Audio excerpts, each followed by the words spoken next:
Hello friends, welcome back to Janasamaya YouTube channel. ಎಲ್ಲ ಗೃಹಲಕ್ಷ್ಮಿ ಮಹಿಳೆಯರಿಗೂ ಕೂಡ ಒಂದು ಬಿಗ್ ಬ್ರೇಕಿಂಗ್ ನ್ಯೂಸ್ ಈ ವಿಡಿಯೋದಲ್ಲಿ ನಿಮಗೆ ಸಿಗ್ತಾ ಇದೆ. ಹೌದು, ಕರ್ನಾಟಕದಲ್ಲಿ ಗ್ಯಾರಂಟಿ ಯೋಜನೆಗಳು ಸ್ಟಾಪ್ ಆಗುತ್ತಾ? ಗೃಹಲಕ್ಷ್ಮಿ ಯೋಜನೆಯ ಹಣವನ್ನು 3 ತಿಂಗಳಿಗೆ ಒಮ್ಮೆ ಹಾಕ್ತೀವಿ ಅಂತ ಕಾಂಗ್ರೆಸ್ ಶಾಸಕರಾದಂತಹ ಎಚ್ ಎಂ ರೇವಣ್ಣ ಅವರು ತಿಳಿಸಿದ್ರು. ಈಗ ಡಿ ಕೆ ಶಿವಕುಮಾರ್ ಅವರು ಕೂಡ ಅದ್ರ ಬಗ್ಗೆ ಒಂದು ಲೇಟೆಸ್ಟ್ ಅಪ್ಡೇಟ್ನ ಕೊಟ್ಟಿದ್ದಾರೆ. ಹಾಗಿದ್ರೆ ಇನ್ಮುಂದೆ ಗೃಹಲಕ್ಷ್ಮಿ ಹಣ 3 ತಿಂಗಳಿಗೊಂದ್ಸಲ ಕೊಡ್ತಾರಾ ಅಥವಾ ಗೃಹಲಕ್ಷ್ಮಿ ಕ್ಯಾನ್ಸಲ್ ಮಾಡೇ ಬಿಡ್ತಾರಾ? ಏನಿದು ಅಪ್ಡೇಟ್ ಅಂತ ತಿಳ್ಕೊಬೇಕು ಅಂದ್ರೆ ವಿಡಿಯೋನ ಕಂಪ್ಲೀಟ್ ಆಗಿ ನೋಡಬೇಕು, ಎಲ್ಲೂ ಕೂಡ ಸ್ಕಿಪ್ ಮಾಡಬಾರ್ದು. ನೋಡಿ, ಇತ್ತೀಚೆಗೆ ಎಚ್ ಎಂ ರೇವಣ್ಣ ಅವರೇ ಹೇಳಿದ್ರು, ರಾಜ್ಯ ಸರ್ಕಾರದಿಂದ ಸ್ವಲ್ಪ ಟೆಕ್ನಿಕಲ್ ಪ್ರಾಬ್ಲಮ್ಗಳಿದೆ, ಗೃಹಲಕ್ಷ್ಮಿ ಯೋಜನೆ ನಾವು ಪ್ರತಿ ತಿಂಗಳು ಹಾಕೋಕ್ ಆಗಲ್ಲ, 3 ತಿಂಗಳಿಗೆ ಒಂದ್ಸಲ ನಾವು ಹಣ ಹಾಕ್ತೀವಿ ಅಂತ.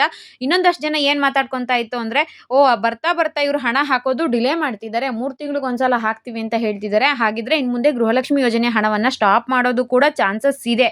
ಅವರು ಡೈರೆಕ್ಟ್ ಆಗಿ ಹೇಳಿದರೆ ಇಂಡೈರೆಕ್ಟ್ ಆಗಿ ಇದನ್ನ ನಿಲ್ಸೋದಿಕ್ಕೆ ಒಂದಷ್ಟು ಪ್ರಯತ್ನಗಳನ್ನ ಪಡ್ತಾ ಇದ್ದಾರೆ. ರಾಜ್ಯ ಸರ್ಕಾರದ ಹತ್ರ ದುಡ್ಡಿಲ್ಲ ಅಂತ ಒಂದಷ್ಟು ಮಾತುಕತೆಗಳಾಗ್ತಾ ಇತ್ತು. ಸೊ ಇದ್ರ ಬಗ್ಗೆ ಇವತ್ತು ಡಿ ಕೆ ಶಿವಕುಮಾರ್ ಒಂದು ಬಿಗ್ ಅಪ್ಡೇಟ್ ಕೊಟ್ಟಿದ್ದಾರೆ. ಬಿಗ್ ಬ್ರೇಕಿಂಗ್ ನ್ಯೂಸ್ ಅಂತಾನೆ ಹೇಳಬಹುದು. 3 ತಿಂಗಳಿಗೊಂದ್ಸಲ ಗೃಹಲಕ್ಷ್ಮಿ ಕೊಡ್ತಾರಾ ಅಥವಾ ಕಂಪ್ಲೀಟ್ ಆಗಿ ಗೃಹಲಕ್ಷ್ಮಿ ಯೋಜನೆಯನ್ನ ಕ್ಯಾನ್ಸಲ್ ಮಾಡ್ತಾರಾ? ಏನ್ ಹೇಳಿದ್ರು ಡಿ ಕೆ ಶಿವಕುಮಾರ್ ಅಂತ ತಿಳ್ಕೊಬೇಕು ಅಂದ್ರೆ ವಿಡಿಯೋನ ಕಂಪ್ಲೀಟ್ ಆಗಿ ನೋಡಿ. ಫಸ್ಟ್ ಟೈಮ್ ಚಾನಲ್ ನೋಡ್ತಿದ್ರೆ ಮಿಸ್ ಮಾಡದೆ ಸಬ್ಸ್ಕ್ರೈಬ್ ಮಾಡ್ಕೊಳ್ಳಿ. ಮುಂದೆ ಏನೇ ವಿಡಿಯೋ ಹಾಕಿದ್ರು ನಿಮಗೆ ನೋಟಿಫಿಕೇಶನ್ ಬರುತ್ತೆ.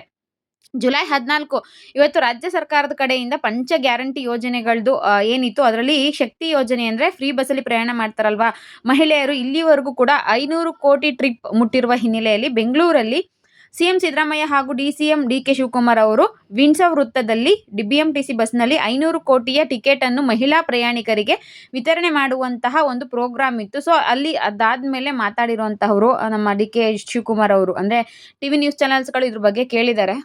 ಸರ್, ಗೃಹಲಕ್ಷ್ಮಿ ಯೋಜನೆಯ ಹಣ ಪ್ರತಿ ತಿಂಗಳು ಕರೆಕ್ಟ್ ಆಗಿ ಬರ್ತಾ ಇಲ್ಲ, ಮಹಿಳೆಯರು ಇದ್ರ ಬಗ್ಗೆ ವಿರೋಧವನ್ನ ವ್ಯಕ್ತಪಡ್ತಾ ಇದ್ದಾರೆ. ಒಂದಷ್ಟು ಚರ್ಚೆಗಳು ಕೂಡ ಆಗ್ತಾ ಇದೆ. ರಾಜ್ಯ ಸರ್ಕಾರದಿಂದ ಹಣ ಲೇಟ್ ಆಗ್ತಾ ಇದೆ, 3 ತಿಂಗಳಿಗೆ ಒಂದ್ಸಲ ಹಾಕ್ತಿವಿ ಅಂತ ಎಚ್ ಎಂ ರೇವಣ್ಣ ಅವರು ಹೇಳ್ತಾ ಇದ್ದಾರೆ. ಹಾಗಿದ್ರೆ ಗೃಹಲಕ್ಷ್ಮಿ ಯೋಜನೆ ಏನಾದರೂ ನಿಲ್ಸೋ ಪ್ಲಾನ್ ಇದೆಯಾ? ಏನಾದರೂ ಸ್ಟಾಪ್ ಆಗುತ್ತಾ ಅಥವಾ 3 ತಿಂಗಳಿಗೆ ಒಂದ್ಸಲ ನೀವು ಹಣ ಹಾಕ್ತೀರಾ? ಹಣದ ಕೊರತೆ ಏನಾದರೂ ಇದೆಯಾ? ಇದ್ರ ಬಗ್ಗೆ ಹೇಳಿ ಅಂತ ಹೇಳಿದ್ದಾರೆ. ಸೊ ಆಗ ಡಿ ಕೆ ಶಿವಕುಮಾರ್ ಅವರು ಹೇಳಿದ್ದಾರೆ, ಇಲ್ಲಿವರೆಗೂ ನೋಡಿ ಶಕ್ತಿ ಯೋಜನೆ ಏನಿದೆ ಅದರಿಂದ ಇಡೀ ದೇಶಕ್ಕೆ ಒಂದು ಮಾದರಿ 500 ಕೋಟಿ ಟ್ರಿಪ್ಗಳನ್ನು ಕಂಡಿರುವಂಥ ಶಕ್ತಿ ಯೋಜನೆ ಇವತ್ತು ಕಾಂಗ್ರೆಸ್ ಪಕ್ಷ ದೇಶದ ಜನರಿಗೆ ಹಲವಾರು ಕಲ್ಯಾಣ ಕಾರ್ಯಕ್ರಮಗಳನ್ನ ಜಾರಿಗೆ ತಂದಿದೆ. ಅದರಲ್ಲೂ ಗೃಹಲಕ್ಷ್ಮಿ ಆಗಿರಬಹುದು, ಪಿಂಚಣಿ ಯೋಜನೆ ಆಗಿರಬಹುದು, ನರೇಗಾ ಯೋಜನೆ ಆಗಿರಬಹುದು, ಬ್ಯಾಂಕ್ ರಾಷ್ಟ್ರೀಕರಣ ಸೇರಿದಂತೆ ನಮ್ಮ ಯೋಜನೆಗಳನ್ನ ಬಿಜೆಪಿ ಸೇರಿ ಯಾರೂ ಸಹ ಏನು ಮಾಡ್ಲಿಕ್ಕಾಗಲ್ಲ. ನಾವು ಜನರ ಹೃದಯವನ್ನ ಮತ್ತು ಅವರ ಬದುಕಿಗೆ ಬೇಕಾಗಿರುವಂತಹ ಕಾರ್ಯಕ್ರಮಗಳನ್ನ ನಿರಂತರವಾಗಿ ಜಾರಿಗೆ ತಂದಿದ್ದೀವಿ. ಇನ್ನು ಮುಂದಕ್ಕೂ ಕೂಡ ನಾವು ಅದನ್ನ ತರ್ತೀವಿ. ಗೃಹಲಕ್ಷ್ಮಿ 3 ತಿಂಗಳಿಗೆ ಏನು ಹೇಳಿದ್ದಾರೆ ಅದು ಯಾವುದೇ ಕಾರಣಕ್ಕೂ ಆ ರೀತಿ ಪ್ರೋಸೆಸ್ ಇಲ್ಲ. ನಾವು ಪ್ರತಿ ತಿಂಗಳು ಕೊಡ್ತೀವಿ ಅಂತ ಹೇಳಿದೀವಿ, ಪ್ರತಿ ತಿಂಗಳು ಕೂಡ ನಿಮಗೆ ಹಣ ಬಂದೇ ಬರುತ್ತೆ. ಅದ್ರ ಜೊತೆಗೆ ಗೃಹಲಕ್ಷ್ಮಿ ಯೋಜನೆ ಆಗಿರಬಹುದು, ಪಂಚ ಗ್ಯಾರಂಟಿ ಯೋಜನೆಗಳಾಗಿರಬಹುದು, ಯಾವುದೇ ಕಾರಣಕ್ಕೂ ಇದನ್ನ ಯಾರು ಕೂಡ ಸ್ಟಾಪ್ ಮಾಡೋದಿಕ್ಕಾಗೋದೇ ಇಲ್ಲ. ದೇವರು ಎಲ್ಲಿವರೆಗೂ ನಮಗೆ ಶಕ್ತಿ ಕೊಟ್ಟಿರ್ತಾನೆ ಹಾಗೂ ಅಧಿಕಾರವನ್ನ ನಮಗೆ ಎಷ್ಟು ವರ್ಷ ಜನರು ಕೊಡ್ತಾರೋ ಅಷ್ಟು ವರ್ಷಗಳು ನಮ್ಮ ಅಧಿಕಾರ ಅವಧಿಯಲ್ಲಿ ಈ ಯೋಜನೆಗಳು, ಪಂಚ ಗ್ಯಾರಂಟಿ ಯೋಜನೆಗಳು ಕಂಟಿನ್ಯೂ ಆಗುತ್ತೆ ಅನ್ನೋ ಒಂದು ಬಿಗ್ ಅಪ್ಡೇಟ್ನ ಕೊಟ್ಟಿದ್ದಾರೆ. ಸೊ ಗೃಹಲಕ್ಷ್ಮಿ 3 ತಿಂಗಳಿಗೆ ಒಂದ್ಸಲನೂ ಹಾಕಲ್ಲ ಅಥವಾ ಸ್ಟಾಪ್ ಕೂಡ ಮಾಡೋದಿಲ್ಲ. ಎವ್ರಿ ಮಂತ್ ನಾವು ಹೇಗೆ ಹಣ ಕೊಡ್ತೀವಿ ಅಂತ ಹೇಳಿದೀವೋ ಅದನ್ನು ಕೊಟ್ಟೇ ಕೊಡ್ತೀವಿ.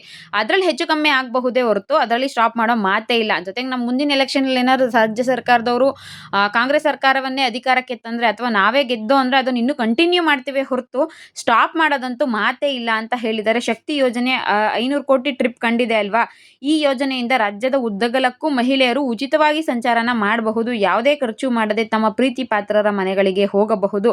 ಕೆಲಸಕ್ಕೆ ಹೋಗೋ ಅನೇಕ ಮಹಿಳೆಯರಿಗೆ ಪ್ರತಿ ತಿಂಗಳು 1ರಿಂದ 500 ರೂಪಾಯಿ ಕೆಲವರಿಗೆ ಉಳಿತಾಯ ಆದರೆ ಕೆಲವರಿಗೆ 1,000 ರೂಪಾಯಿ ಹಣ ಉಳಿತಾಯ ಆಗ್ತಾ ಇದೆ. ನಮ್ಮ ಸರ್ಕಾರ ಏನಿದೆ ಅದನ್ನ ಯಾವುದೇ ಕಾರಣಕ್ಕೂ ಕೂಡ ಒಬ್ರಿಗೆ ಸಹಾಯ ಆಗುವಂತ ಯೋಜನೆನ ಮಾಡ್ತೀವಿ ಹೊರತು ಅದನ್ನ ನಿಲ್ಲಿಸುವಂತ ಯೋಜನೆಗಳನ್ನ ನಾವು ಮಾಡೋದೇ ಇಲ್ಲ. ಗೃಹಲಕ್ಷ್ಮಿ ಏನು ಹಣ ಹಾಕಬೇಕಾಗಿದೆ ಅದನ್ನ ಆದಷ್ಟು ಬೇಗ ನಾವು ಹಾಕ್ತೀವಿ. ಗ್ಯಾರಂಟಿ ಯೋಜನೆಗಳನ್ನ ಯಾವುದೇ ಕಾರಣಕ್ಕೂ ಕೂಡ ನಾವು ಸ್ಟಾಪ್ ಮಾಡೋದಿಲ್ಲ ಅಂತ ಒಂದು ಭರವಸೆಯನ್ನ ಕೊಟ್ಟಿದ್ದಾರೆ. ಇದೊಂದು ಒಳ್ಳೆ ನ್ಯೂಸ್ ಅಂತಾನೆ ಹೇಳಬಹುದು. ಗೃಹಲಕ್ಷ್ಮಿ ಯೋಜನೆ ಹಣ ಇನ್ಮೇಲೆ 3 ತಿಂಗಳಿಗೆ ಏನು ಒಂದ್ಸಲ ಬರೋದಿಲ್ಲ, ಪ್ರತಿ ತಿಂಗಳು ಕೂಡ ಬರುತ್ತೆ.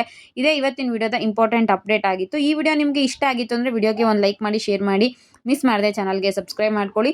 ಇಲ್ಲಿವರೆಗೂ ವಿಡಿಯೋ ನೋಡಿದ ನಿಮಗೆ ಹೃದಯಪೂರ್ವಕ ಧನ್ಯವಾದಗಳು. Thank you.